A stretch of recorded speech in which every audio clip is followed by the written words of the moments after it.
Kasaragod 10ാം class വിദ്യാർത്ഥികളുടെ send off party ആഘോഷമാക്കാൻ കഞ്ചാവ്. ലഹരി ഉപയോഗിച്ചതിനും കൈവശം വെച്ചതിനും വിദ്യാർത്ഥികൾക്കെതിരെ നടപടിയെടുത്തു. കുട്ടികളുടെ സോഷ്യൽ ബാക്ക്ഗ്രൗണ്ട് റിപ്പോർട്ട് തയ്യാറാക്കി. കഞ്ചാവ് വിൽപ്പന നടത്തിയ കളനാട് സ്വദേശി സമീർ പോലീസിന്റെ പിടിയിലായി. വിവരങ്ങളുമായി ജോസഫ് അഗസ്റ്റിൻ ചേരുന്നുണ്ട്. ജോസഫ്, വളരെയധികം ഞെട്ടിക്കുന്ന ഒരു സംഭവമാണ് ഉണ്ടായിരിക്കുന്നത്. വിദ്യാർത്ഥികളിലാണ് ഇത്തരം ലഹരി സാധനം എത്തിയിരിക്കുന്നത്. അതും സെന്റ് ഓഫ് പാർട്ടിക്ക് ഇത്തരം ലഹരി സാധനങ്ങൾ എങ്ങനെയാണ് അവരുടെ കയ്യിലെത്തിയത്? ഈ പ്രതിക്ക് എവിടെ നിന്നാണ്? ലഹരി സംഘങ്ങളുമായി കൂടുതൽ ബന്ധമുണ്ടോ? അങ്ങനെയുള്ള വിശദാംശങ്ങൾ എന്തെങ്കിലും ലഭിക്കുന്നുണ്ടോ?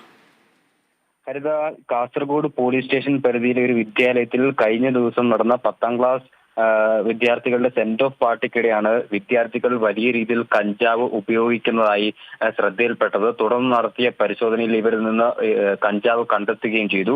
തുടർന്നാണ് ഇത്തരത്തിൽ ഈ വിദ്യാർത്ഥികൾക്കെതിരെ സോഷ്യൽ ബാക്ക്ഗ്രൗണ്ട് റിപ്പോർട്ട് ഇപ്പോൾ പോലീസ് തയ്യാറാക്കിയിട്ടുള്ളത്. ഈ വിദ്യാർത്ഥികൾക്ക് കഞ്ചാവ് വിൽപ്പന നടത്തിയിട്ടുള്ള കളനാട് സ്വദേശിയായിട്ടുള്ള സമീറിനെ പോലീസ് പിടികൂടുകയും ചെയ്തിട്ടുണ്ട്. ഈ കുട്ടികളെ ചോദ്യം ചെയ്തതിൽ നിന്നാണ് സമീറാണ് ഇത്തരത്തിൽ തങ്ങൾക്ക് കഞ്ചാവ് എത്തിച്ചു നൽകിയെന്ന് മൊഴി നൽകുകയായിരുന്നു. തുടർന്ന് ഇയാളെ പോലീസ് പിടികൂടുകയായിരുന്നു. എന്തായാലും ഇയാൾക്കെതിരെ ജുവനൈൽ ജസ്റ്റിസ് ആക്ട് പ്രകാരവും അതുപോലെ തന്നെ NDPS ആക്ട് പ്രകാരവുമാണ് ഇപ്പോൾ കേസ് രജിസ്റ്റർ ചെയ്തിട്ടുള്ളത്. എന്തായാലും കാസർഗോഡ് ജില്ലയിൽ സമഗ്രമായ പരിശോധനയാണ് ഇപ്പോൾ പോലീസ് നടത്തിക്കൊണ്ടിരിക്കുന്നത്.